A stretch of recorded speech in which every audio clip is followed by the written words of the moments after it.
Welcome to the sixth lecture in the Alcohol and Intoxicants course. Today we're going to move out of the ancient world in the Middle East and we're going to move further east to China and talk about rice wine. So we have our proper beverage to sip while we talk. So let's start with the word itself, rice wine. It's a terrible translation, actually, because wine itself, the word, means that it comes from a vine, that it's grapes. Just the way vinegar means sour wine, vin agar. So apple cider vinegar is actually a ridiculous word. Rice wine vinegar, even more so, because if you think about it, it means rice, grape, wine, sour wine, which is not either of those things, any of those things, except rice. You might be tempted to call it rice beer, and in fact, a lot of beer, modern beer, especially stuff made in the U.S., is actually made with rice inside. Budweiser, for example, uses rice, presumably to make it as flavorless as possible. But technically, any kind of fermented grain is in fact a beer, right? So barley, millet, sorghum, you'd figure rice also is a kind of beer because it is a grain. But I think that the way it is consumed, you're not drinking it, you're not gulping it like you would beer, means that that's really a bad translation because you certainly don't serve a whole mug of rice beer, right? And the alcohol content is fairly high. In fact, it's the highest of natural unfortified forms of wine. In other words, that don't include a distilled spirit added to it, like you could to say port or sherry or something like that. Although sherry isn't, no, that's not fortified, but you know what I mean, is a fortified alcohol usually goes above 16, 17%, and rice wine or beer, whatever you want to call it, is actually hovers about there, if not sometimes even more so. But I think the proper word to use here is, in fact, Chinese. It's chu, and that's just means alcohol in Chinese, and that's the word that I think we should use. So as I have mentioned before, the oldest known archaeological remains of alcohol are actually made from rice.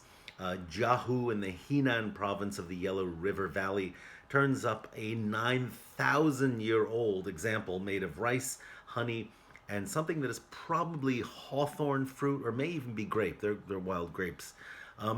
Tombs in this province from the Bronze Age, that's the Shang and the Western Zhou dynasty, actually yielded 52 vessels with the rice or perhaps even millet wine still intact.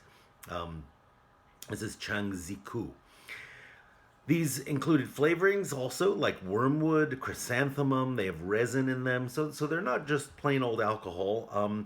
And what's interesting is that the contents were pretty much intact, which I find fascinating. The lids corroded on them, and they hermetically sealed the contents of the containers, which are made of bronze. So when they were open, the archaeologists said that they still smelled good and they had a light flavor, which suggests they actually drank the stuff. I guess, or at least tasted it. In any case, these were buried with the dead, so presumably the alcohol was intended to feed the dead in the afterlife. I guess. Why else would you bury perfectly good alcohol?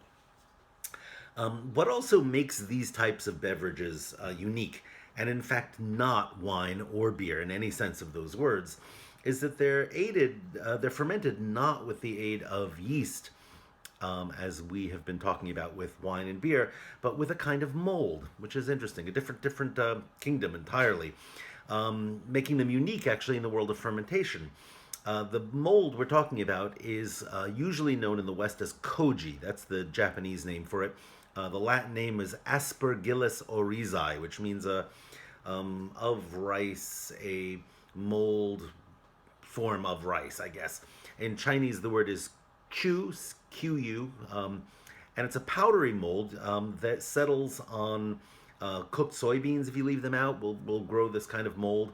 And we'll make something called jang, which is the whole family of fermented soy products, which include miso, which is fermented soy, sometimes wheat's included, and then the liquid that's drained off that, which makes soy sauce, right? Shoyu in Japanese.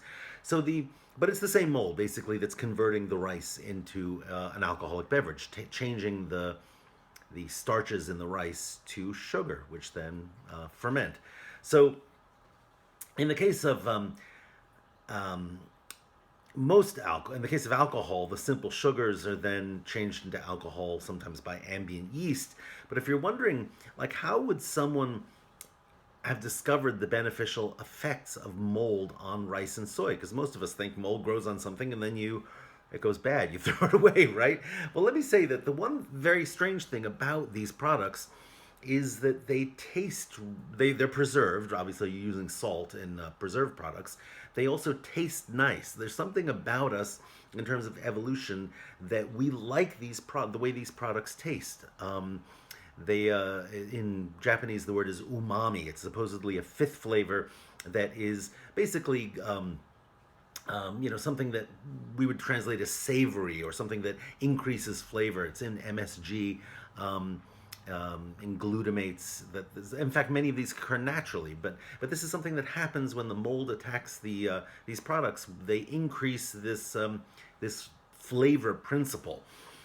And let me tell you that it's not only that they are preserved and they taste nice, but they actually make the main ingredient more nutritious. In other words, they make available nutrients that would otherwise never be processed in the human gut. Soybeans, for example, are not terribly nutritious, but when you ferment them this way, more vitamins are made available. And I think that the people who use these techniques, whether for flavor or as a preservative, would have actually had a nutritional advantage over those people who didn't, and would have survived at a greater rate and reproduced more and thrived. And so it's sort of an accident when you find a technique that gives you a nutritional advantage, and those people that do it, they just thrive more. So the connection between rice and soy here, I think, is really profound ecologically. People working with their, in a sense, symbiotically with the bacteria that, of course, in our gut, that are around us, that attack the food we eat. And it's only really in the 20th century that we tend to think of bacterial invasion as spoilage. It's really not. It's something that we have always lived with, and in many cases it's benefited us, right? And bacteria isn't all poison to us. In fact, most bacteria are not. But it's a profound ecological connection in a way that, just the same way grapes in the West are. So there is a legend that the father of Chinese alcohol, named Du Kang, lived in the Xia dynasty, that's 2100 to 1600 BC, and discovered this by accident when he put some seeds of sorghum that were cooked into the stump of a tree to save them, and they spontaneously fermented. He forgot about them, and I guess he came back a year later and he found this delicious, fragrant liquid inside. Now myths are just that. I mean, not to say that they're false, but they usually contain an element of truth, right? All myths, they explain to us how things happen and why they happen and why things are the way they are. And in this case, for this Chinese myth, although it's not literally true, in a sense it is, is that you would probably discover fermentation by mold by accident, and it's a brave soul who first tastes it, but they would taste it's good, and it would, of course, make them a little happy. We do also have documentary evidence. This comes from not quite as old as that, but from the Shang dynasty, 1200 to 1046 BC. And these are oracle inscriptions that mention 3 different kinds of fermented beverage.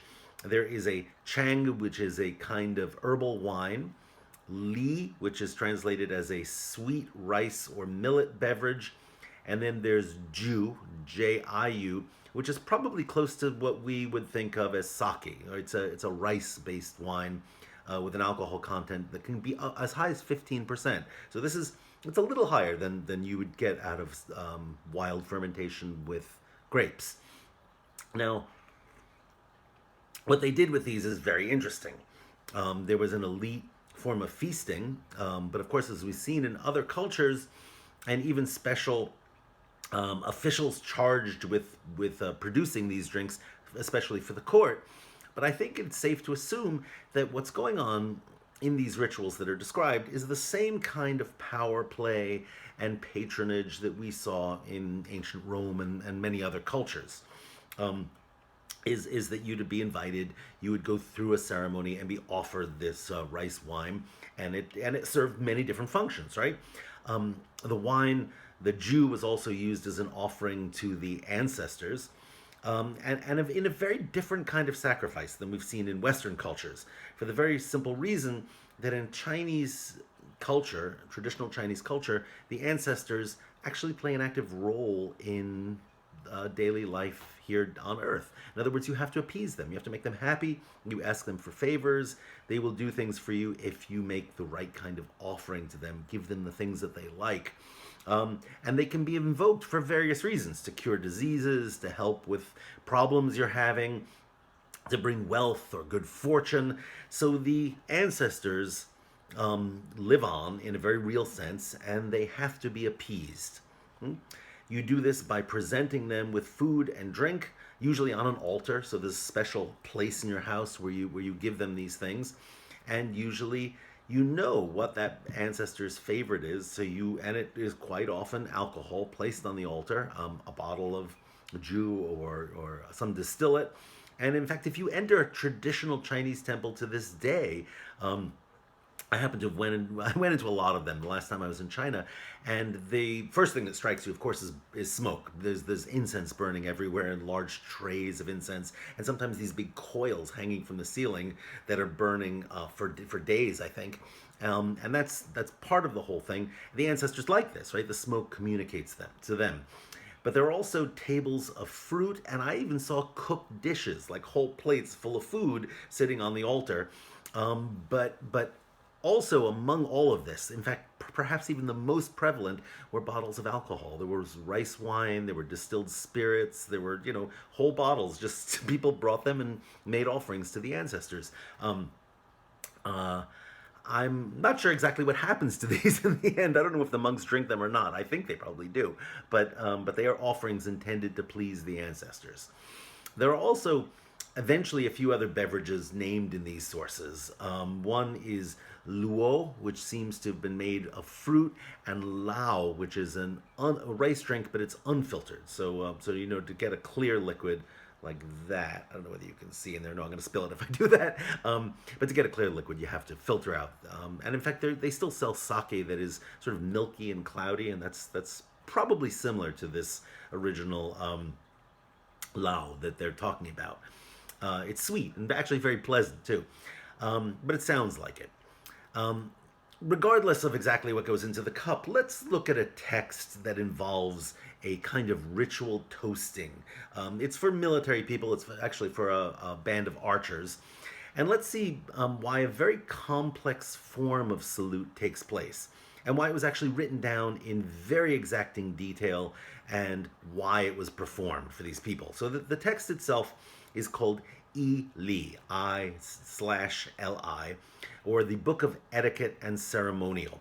And it describes this whole troop of archers who come to the household of a high-ranking military leader. In the translation I've seen, he's called a duke. I don't know whether that means anything in Chinese, but it's but let me first explain the intellectual context for this, and I think it will put this ritual in context and make sense of it. So it is explicitly Confucian. Okay, this is a Confucian text. The Confucius, or as he is in Chinese called Kung Fu Zi, lived from 551 to 479 BC. It's roughly the same time as like Plato and Buddha. It's the 5th century. Confucius introduced this novel philosophy intended to ensure harmony. And by that I mean for the individual, for the family, for the state, and in fact for the whole universe. How to ensure that things go harmoniously. It directly influences Chinese etiquette, drinking habits and dining habits and customs. And the key to it, how this functions, is that every individual knows his or her place in a very strict hierarchy. And the rule is that all people who are inferior obey their superiors, and all people who are superior take care of their dependents, those people who are below them. It's a mutual kind of a responsibility toward each other. And this occurs, of course, at the level of the state. There's a strict hierarchy of leaders from the emperor all the way down. And it also works in the household, meaning that younger children obey their older ones, all children obey parents, and even parents show respect for elders. It's a hierarchy based on age. And this principle in Confucian text is called filial piety. Okay, filial meaning your relatives, piety meaning you either obey your superiors or you take care of those below you. And Confucian thought also stipulated that as a way to avoid misunderstanding or conflict, life should be governed by very strict rules of protocol and deference. So you always know who's above you, and you ritualize behavior so that there's no misunderstanding. Right? The proper way of addressing superiors is very important. Proper rules for eating and drinking politely in company in ways that are not threatening. And I think it's not coincidental that this is the first culture that will banish a knife from the table. A knife is a threatening implement. You can cut your meat with it. You can also kill someone with it. So from a very early day, chopsticks are introduced. Which of course are blunt edged, but they're a way that you can show your politeness but not be threatening. And there are also very, very strict rules about who offers alcohol, when a person can drink, who serves whom. Rather interesting. So the idea is that with all sorts of rules governing every single move, there's really no chance for anyone to feel slighted or insulted or snubbed. And that's really where disagreement comes, is that someone is not accorded the right respect, or someone is not taken care of when they're an inferior. So it's actually exactly the opposite of what we saw in the Roman world and the banquets there, and in fact the one that's described by Juvenal. There, the whole idea was inequality. You're trying to reinforce this through insulting your guests by giving them crappy food and wine, and ordinary people getting a kind of a swill. So here, it's very different. It's a matter of offering the drink properly so everyone knows where their place is. There's no confusion or insult, and the host will provide food and drink very gladly because he has to take care of his inferiors, but also the inferior showing proper deference and humility and respect toward their superior. So there's no hard feelings, there's no misunderstanding as there is in Rome, and here every move is actually scripted. There's a proper ritual that you go through, so you make sure that no one's offended in the course of a banquet. And incidentally, these rules are compiled in the Han Dynasty, so they are exactly contemporaneous with Juvenal in ancient Rome. And of course they traded with each other, right? We spoke about that in class. So let me read you a little passage. This is from the Ili. The keeper of the sacrificial vessels places the wine holder to the west of the eastern pillar. This consists of 2 square-mouthed vases, in the left of which is the dark wine. It's probably a bad translation, it's not wine. And they are graded from the south. The wine holder for the duke consists of a pair of earthenware pots, which stands covered with fine or coarse cloth, according to the season. These covers are placed to the south of the wine holders and graded from the south. The holder from which the wine for the ordinary officers and that to be used at the general feasting is placed to the west of the door and consists of a pair of round-necked vases. The keeper of the vessels then lays the mat for the principal guests to the west of the door of the room, with its head to the east, but with no second mat on it. Now, this seems like ridiculous level of detail and scrutiny, but the whole idea is that maybe the placement of the alcohol, it would be accorded a certain honor if it's in one place and be insulting if it's another place. So if it's scripted, everyone knows. They walk in and they know where the wine's going to be. They're not going to show up and go, did they forget to give us wine? Where's the stuff for us? We're thirsty, and are they not taking care of us? They walk in and they know it's going to be in a specific spot and that they'll be given good drink. So then the master of ceremonies goes down to wash a cup, cleanliness is kind of interesting here, and stands facing northwest to the south of the water jar. And then the principal guest descends, and at the west of the western step faces east. The master of ceremony excuses himself the honor of his company, and the guest replies suitably. Then the master of ceremonies, he's of course the one in charge of all this, making sure it all goes right, faces north, washes his hands, and sitting down takes the drinking cup and washes it. The guest advances slightly and declines the honor, because of course you don't want to look too anxious in accepting. And the master of ceremonies, sitting, places the drinking cup in the cup basket, and rising responds in suitable fashion, wherein the guest returns to his place. Then the master of ceremonies finishes the washing, and the guest with a salute ascends. The master of ceremonies ascends also. The guest bows in acknowledgement of the washing, and the master of ceremonies at the guest's right side lays down the drinking cup and responds with a bow. So of course you have to make the pretense of, no, I really don't want to drink, but then you sit down and then the guy says, no, you come forward, you can have a drink. So it's really just standing on ceremony, but we'll see why. Why would they do this? Then the master descends and washes his hands, the guest descending, the master of ceremonies excusing himself the honor, the guest making a suitable reply. And when the washing of hands is finished, the guest salutes and ascends. The master of ceremonies follows him, sitting down, taking the drinking cup, whereon the cover holder lifts the cover, and the master of ceremony ladles out the wine from the duke's wine holder, and the cover holder replacing the cover. Then the master of ceremonies in front of the guest's mat offers wine to him, and he at the top of the western steps bows, going forward, receives the cup in front of his mat, returns to his place. The master of ceremonies to the right. I know, it goes on and on and on, and in fact 10 times longer than this. But the point is that when this troop shows up in any household, they're going to follow this same ceremony. They'll know what's going on, and like all military ceremonies, it's actually kind of interesting also that in this various points the guests are instructed that they should praise the quality of the wine at various intervals. But let's think about what's going on here, apart from a very formalized drinking ritual. It's obviously a guidebook, right? It's written for people who take place in this ceremony but might not know exactly how to do it. They're going to need this guide, so when they show up at the home of a great person, they won't make fools of themselves. Their own local customs won't make them seem like outsiders or strangers, right? They know anywhere they go within the empire, they will be understood this way. Going to close that window because the dog's barking. And in fact, the whole thing does make them feel welcome in a way, assuming that they do it all right. They got to read the book and figure it out.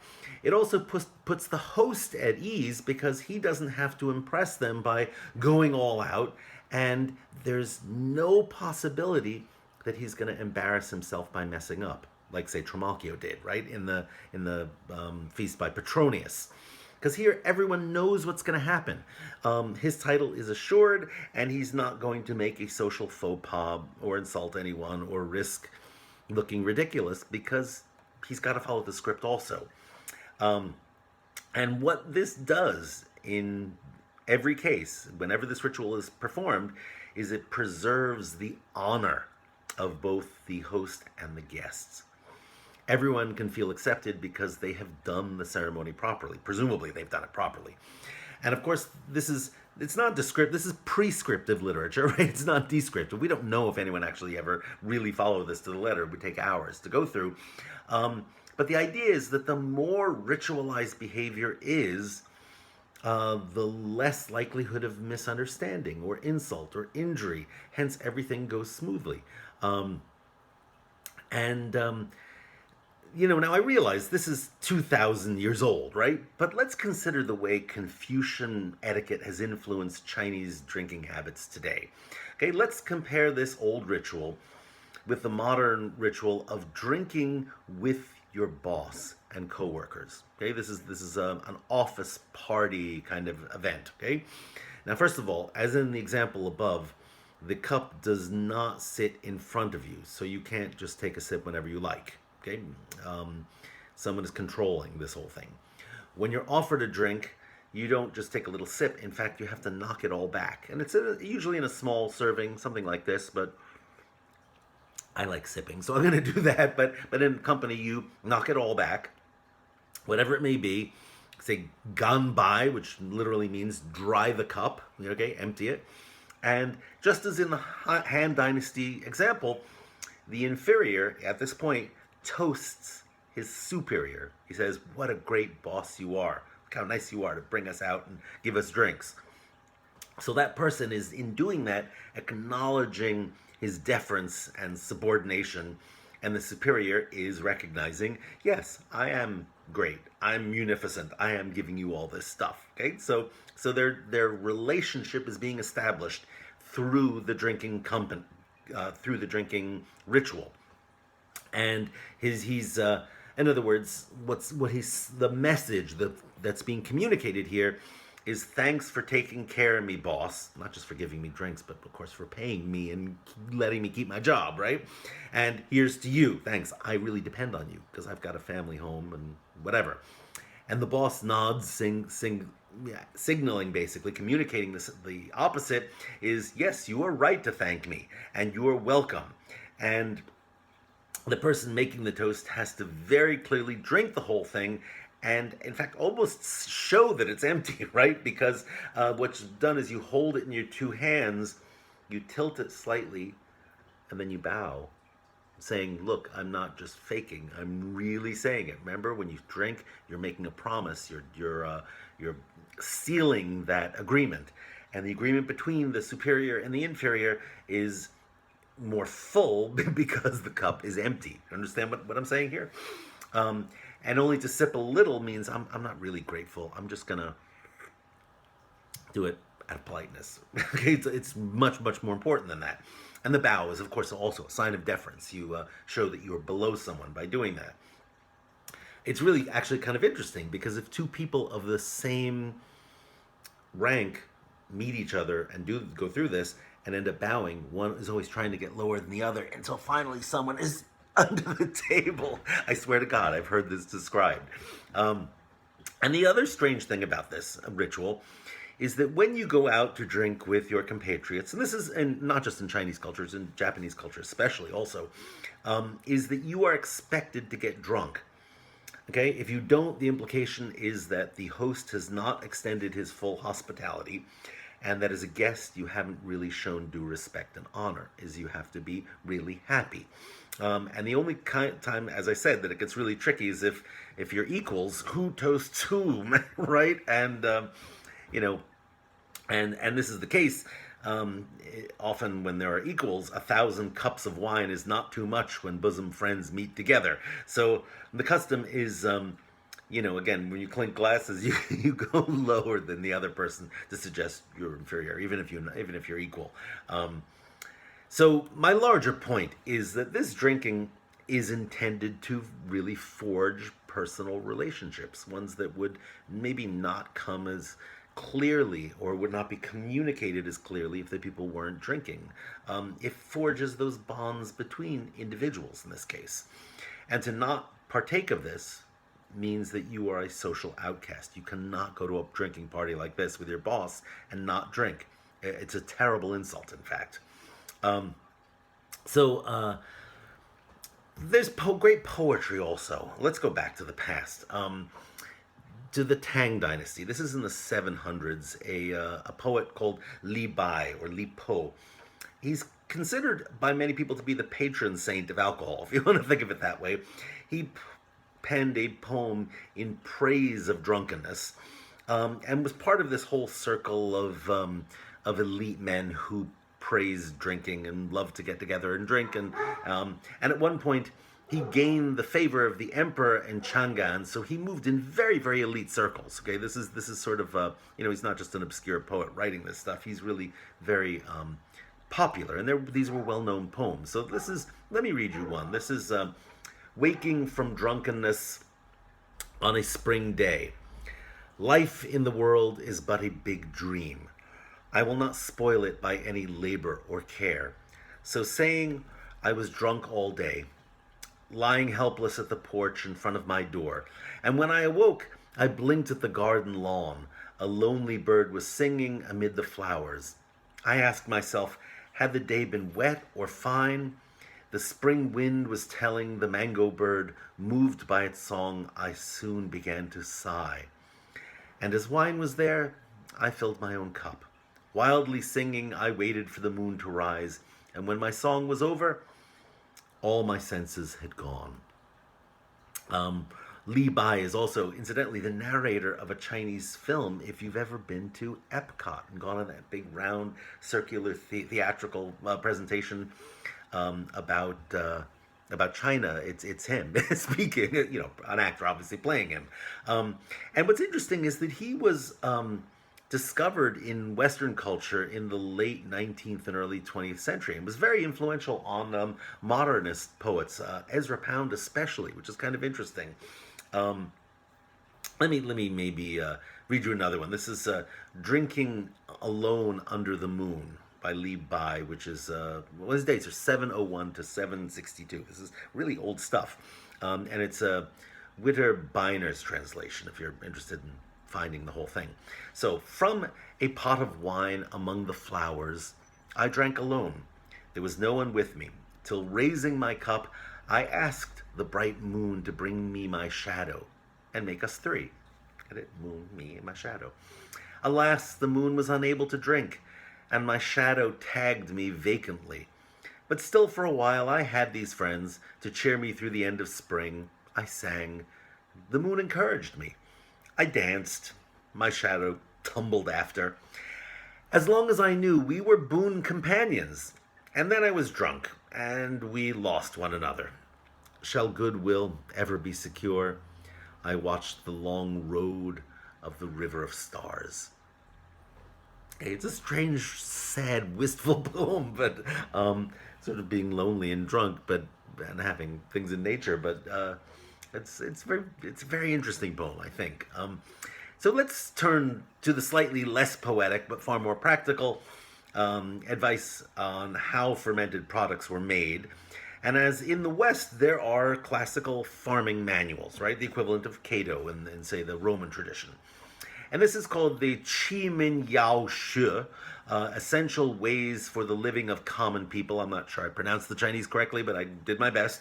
And its author is known as Jia Xie. Okay, it looks like Jia Sixie, Sixie, but it's Jia Xie.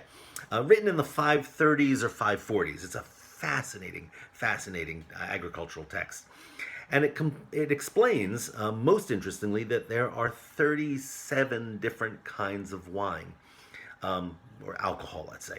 10 different methods for creating starters, most of which involve cooking wheat and using fresh water. So let me read just a little bit about how you create a starter. It's really fascinating. And this is called the preparation of superior ferment from 3 hu of wheat. Okay? And these are descriptions that are far more detailed than anything we're going to get in the West for like another 1,000 years or so. So, on hu, each of steamed, stir roasted, and raw wheat are prepared. Maybe it means 1 hu. I think I mistyped that. The roasting of the wheat should be stopped at the point where the wheat turns yellow, and care should be taken not to char it. The war wheat should be selected from the finest kinds. Each of 3 preparations of wheat is ground separately to a fine state, and then after the grinding they are mixed together. Before sunrise on the first day of the 7th moon, a boy in dark clothing is sent to draw 20 hu of water while facing east. No one else is allowed to touch this water. The ground grain and the water are mixed to a firm consistency by the workers who face west. This ground grain and water are mixed. Taking care of the ferment, only young boys are employed, and they too must work facing west. No dirty person is to be employed, and the work is to be done away from the living quarters. I guess they're thinking of kind of spoilage and of the ferment. Why they're facing a certain direction, I don't know. Maybe the winds come from one direction and will bring, I don't know. But I guess, when rituals like this are done, someone has done it once, and then they say, oh, well, part of this ritual must be necessary. Let's do it that way again. And if they depart one way and something goes wrong, they believe, yeah, the ritual really is important, okay? So the raw ferment cakes are fabricated in a hut roofed with thatch, not with tiles. Maybe it's the heat having, I don't know. The tiles would generate heat, right? The earth must be clean, firmly packed, and free from loose dirt. There must be no damp spots. The floor is divided into squares with footpaths, so 4 alleys are formed, and figures are sculpted from the raw ferment mix. Some of them are set up as ferment kings, and there are 5 kings. Now, what's really different, they're having these little people made of this dough, and with kings to look after them, very much like the hierarchy you find in society. They then make offerings to these gods of wine and dried meat, and they literally pour it into the king's hands. So it's kind of it's a starter or inoculant of some kind. I think that's what's going on. And then essentially they stack the cakes on the floor. The hut is sealed up with mud, and it's opened every 7 days, and the cakes are turned over. And then later they dry them, and apparently they say these will last up to 3 years. The exterior is dry, but importantly, the mold and the yeast are inside each cake. It's kind of like an instant yeast packet, if you want to think of it that way.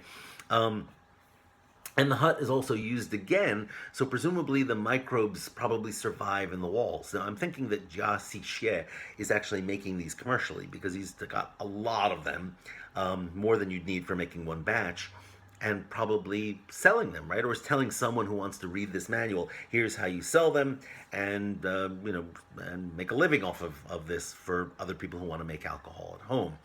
And then the interesting thing that happens is the cakes are broken up into water and left there for 7 to 10 days. Presumably, this is when the yeast comes back to life.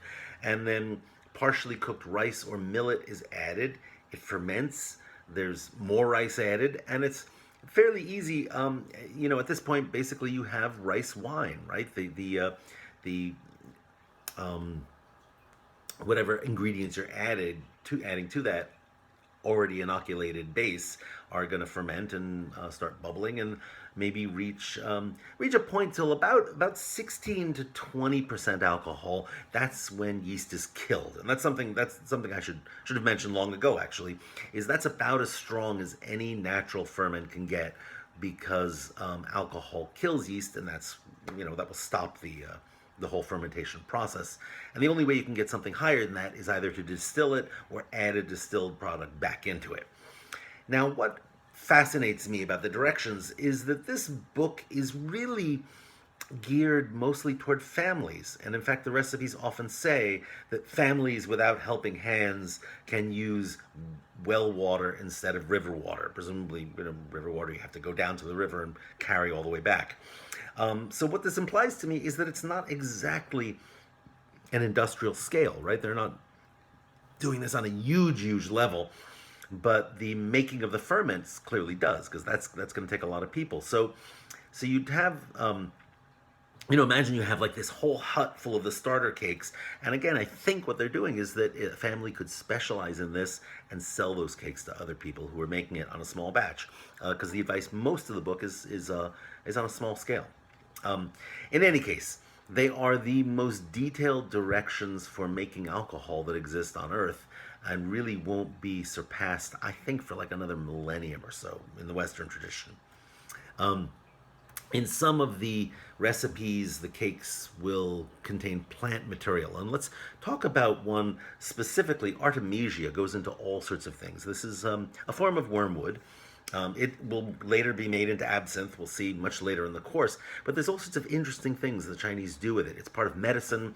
It's actually burned on the skin in a little pellet called moxie or moxibustion.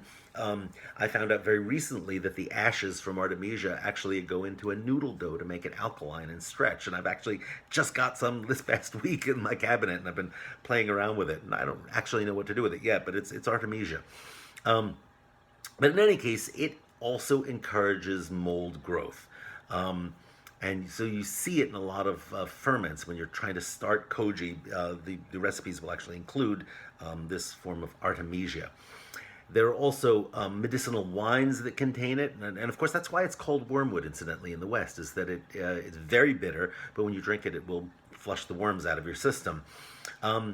And I think the sort of legacy of these quasi medicinal texts, and we'll see the strong alcohol, its roots are definitely medicinal, but includes these range of alcoholic beverages that they cure specific ailments sometimes, or sometimes they're actually just for longevity. They're there to give you a long life.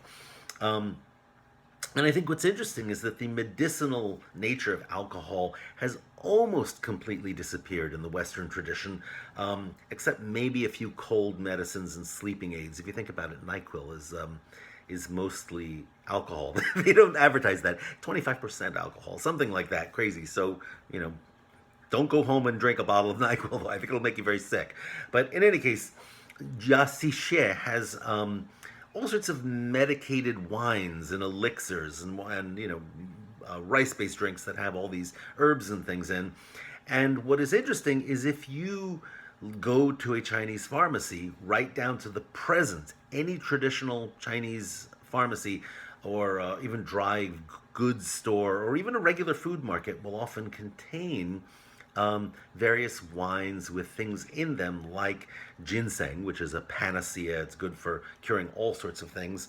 Sometimes they'll include snakes, rhino horn if you need help in the bedroom, cordyceps, which is a kind of fungus that grows on caterpillars. And I actually saw a whole shop devoted to the cordyceps fungus that they had dozens of little bottles with these fungus inside that's supposed to cure everything. Sometimes you'll find scorpions or tigers' penises or five skin. In fact, a colleague of mine who studies Chinese history once brought some of this five skin alcohol to a party, and we all tasted it. And I thought this five skin is good. It's better than foreskin. Terrible joke. In any case, they put a lot of weird stuff into wine that has and usually today they're in distilled alcohol because that will preserve it. It's much higher alcohol. But the medieval Chinese literature says wine, depending on your ailment, can contain things like ginger, cassia, which is a close cousin of cinnamon, nutmeg, a whole slew of herbs and spices. So in the end, these things are going to look not unlike the conditum paradoxum that we talked about with Apicius, and they're not going to look that different from Hippocras, which is the medieval version of a spiced wine that has a very sort of medicinal overtones. And we'll talk about this more. How alcohol goes from being medical to recreational, and most drugs do, in fact. Sometimes the confusion between those two, like with marijuana, is very. It goes back and forth, interestingly. So let's go back to the history. So as we go into the Tang and Song dynasties, this is the equivalent of the Middle Ages in Europe. There are a number of interesting technological innovations. The first is the conscious use of yeast in fermentation. And yeast had been used in making leavened wheat products, steamed buns, things like that. But in a couple of texts, the Chu Kung in the Pai San Chu Ching, I don't know if I'm pronouncing that correctly, but it's the wine canon of the North Hill. This is written in 1117. It talks about yeast being introduced directly into winemaking and fermentation that involves an entirely different step. This is the saccharification that we talked about last time, taking grain and converting it into sugar, the starch into sugar, and then the yeast added later. And the way they describe it is that the yeast is skimmed off the top, dried, and then used in the next batch. It also has all sorts of interesting recommendations, like heating the wines sealed in bottles for long-term storage. And it has been suggested that this is the first, well, not unconscious use, it's very conscious, but it's the first use of pasteurization. The first time it's actually done as a means of preserving food. And it is hundreds of years before Nicolas Appert in France in the 18th century, and finally Pasteur in the later 19th century. And I think that this was probably how they discovered this is the fact that wine was often consumed warm, right? You'd heat it up in a vessel and then pour it into these smaller cups. And probably someone figured out you heat it, you seal it up, it's not going to go bad for a long, long time because all the pathogens are killed inside and it's sealed up. So it is also right about this time that the first distillates were invented. And we will come to talk about this in much, much greater detail, who invented distilled alcohol. But there's something that these texts talk about, Xiao Chu, or burnt wine, or you might say the translation might be wine that burns, because of course distilled alcohol does burn a bit as it goes down. But in any case, so that's not part of the whole argument. Do they really have distillates? But this is a poem by Pai Chu Yi, written about 800 or so. Okay, I'll read it to you. The lychees are newly ripe, the color of a cock's crown. That's the squiggly things. They're reddish. One catch the first whiff of amber from the burnt wine. How one would like to pluck a branch and to drink a cup. But there's no other guest here with whom to share this treat. So unlike the poet we spoke about before, he's not going to do it alone.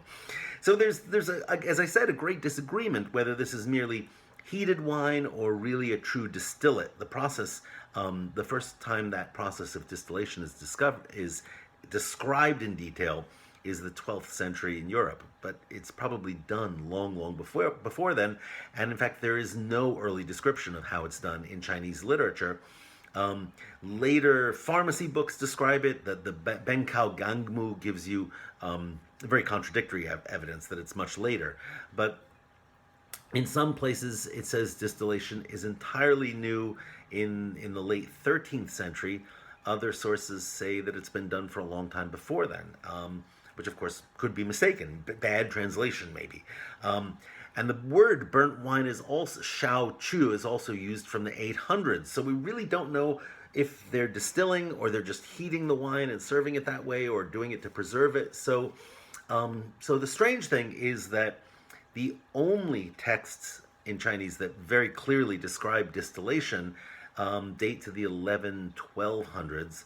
And it is, in fact, not for making alcohol. It's for making rose water. It's the roses are basically fermented, and then the flavored water is distilled, is boiled. The steam rises up, it goes down a condenser, and you have rose water, which is not alcoholic. But there's circumstantial evidence here. One writer says, when wine catches fire, smother it with a piece of cloth. And as we know, there is no way wine that's not distilled can ever catch on fire. Also in recent decades, various forms of stills have been uncovered in archaeological digs that date to the 12th and 13th century. So there are many people out there who make a very strong argument that the Chinese alchemists invented distillation. It spread from there to the Middle East and the Arab world, probably through the Silk routes, and especially Tang Dynasty. There's extensive contact, and even later in the Song, between these two cultures. And that the Arabs are the first to describe the process in some detail. In fact, they give us the word, I should mention, al-kol, where we get alcohol from, is an Arabic word. And then it gets to Europe later. There are other people who argue that it only came to China from the West in the Yuan dynasty, when the Mongols ruled a broad stretch of Asia, extending all the way to the Middle East. And that these techniques essentially went from Persia, which they conquered Baghdad, and that they traveled along the Silk Road the other way to China, and then that's when they really got distillation. So there's two different arguments, about the origin of distillates. It is not settled to this day, and we'll discuss this. We'll take up this argument again when we get to the Middle Ages. But I think what we should do really, in closing, is say that some products out there today will give you a sense of what kind of alcoholic beverages were enjoyed in ancient and medieval China. And I think it's very important to remember that these should often be, these should not be room temperature. These should be heated gently and drunk in small cups, or they should be chilled, like sake today. Very rarely do you drink it at room temperature. It's one or the other. Um, and drinking it is in, you can see a very tiny cup. So let's talk about the just a little bit about the basic kinds. So Xiao Sheng is the best known of Chinese wines. That's a place where it's made. It's reddish in color, which means that it has been oxidized, unlike sake. And it's probably not that much changed since Tang times. If you go into a Chinese or any Asian grocery store, you'll find Shaoxing, which is used for cooking, and quite often they put salt in it. So make sure you don't drink that stuff. Okay, it costs about $2 for a bottle. But look carefully for the kind that is not salted and that is meant for drinking, and it can actually be very expensive, and sometimes is aged for many years. Not in wood usually, but it will get more oxidized and turn a lovely brown color. So, but there are many different kinds. That's not the only one. So that's just the one that you can find most easily. And very interestingly, not in a liquor store. I'm not sure why, but Shaoxing has not found a sort of a Western market at all, unlike sake, which you can find pretty much in any liquor store. But Shaoxing is not. So the other kinds are Huangju, which is a broader category of rice wine. This means Huang means yellow in Chinese. Ju again means alcohol, so it's a yellow wine. Baiju means white alcohol, and that's distilled. We'll talk about that when we get to distillates in more detail. That you can find. In fact, again, Asian grocery stores usually have licenses, at least in California, to sell that. It's kind of white lightning. Okay, it's clear, very potent, and sometimes has an interesting aroma of bubble gum. I've never been able to explain that, but we'll talk about it. Then there's another called Hua Diao Ju, which means daughter's wine. Literally, it means flowery carving wine because the bottles that it comes in are usually porcelain that's been carved and then glazed. So it's really quite beautiful. But the custom, why it's called daughter's wine, in the South, you ferment a bottle of wine when a new daughter is born, and then you bury it, and you dig it up only when she gets married. So it's been aged for 18, 20 years, whatever it may be, which I think is fascinating. So there are many, many different kinds. And of course, when we'll talk later about Asia in general, because sake is quite different, and there are distillates elsewhere throughout Asia that are made from dozens of different things, palm wine and coconuts and stuff like that. So, and lastly, let me mention in the context of China is that there are grape wines. And actually, wine making technology was introduced to China in the Tang Dynasty, so it's the early Middle Ages. And this comes through the trade routes to Persia, right across the Silk Road. They also get things like almonds and olives get there. But grapes actually come a little earlier, so they're a novelty by that point. But about 700, there's actually a very famous poem called The Song of Liang Chu about drinking grape wine. So let me read this. The beautiful grape wine glittering in a white jade goblet. I was about to drink it when the lute hastened me to mount my horse. Should I lie drunk on the battlefield? Please do not laugh at me, for how often have men returned safe from war since the ancient days? So he's thinking, should I get drunk before I go to battle or not? I'm going to die anyway. Might as well enjoy myself. I think that's what it's saying. Unless you think this is a strange oddity. Another topic we will come back to is the fact that the Chinese make a lot of wine now. They're at the right latitude for wine production. The soil and the climate and everything is actually well suited.